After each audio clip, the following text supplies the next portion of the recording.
Halo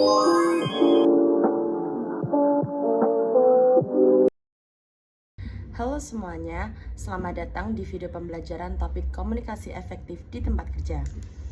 Komunikasi adalah bagian penting dari setiap organisasi. Tanpa komunikasi yang baik, informasi bisa salah diterima, konflik mudah terjadi, dan kinerja tim pun menurun.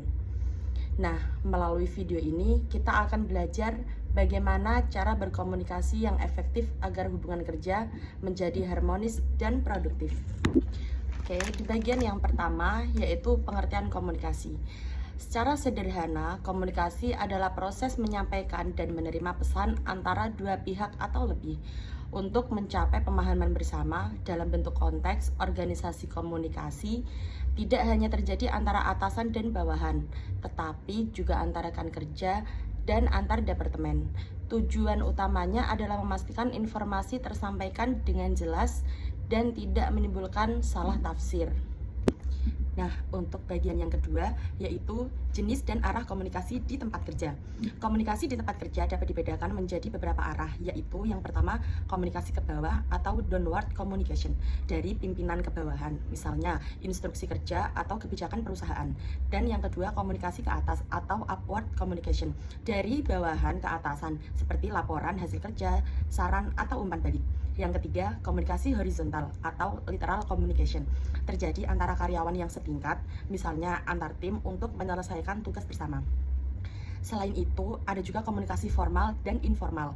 Komunikasi formal bersifat resmi dan terstruktur, sementara komunikasi informal lebih santai, seperti obrolan di luar rapat. Keluarga penting untuk menjaga kelancaran hubungan kerja. Nah, yang selanjutnya ada ciri-ciri dan cara membangun komunikasi efektif.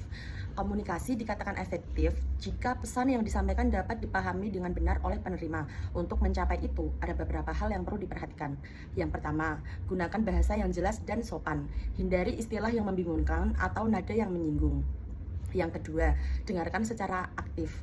Jangan hanya menunggu giliran bicara, tapi benar-benar dipahami apa yang dikatakan orang lain.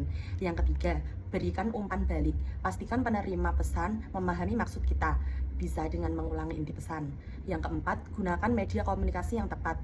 Misalnya, gunakan email untuk hal formal dan chat untuk hal singkat atau mendesak. Yang kelima, bangun kepercayaan dan keterbukaan.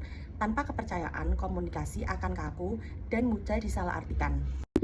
Nah, yang terakhir teman-teman, sebagai kesimpulan, komunikasi efektif adalah kunci keberhasilan kerjasama dalam organisasi. Dengan komunikasi yang baik, pesan tersampaikan dengan jelas, hubungan kerja lebih harmonis, dan tujuan organisasi lebih mudah tercapai.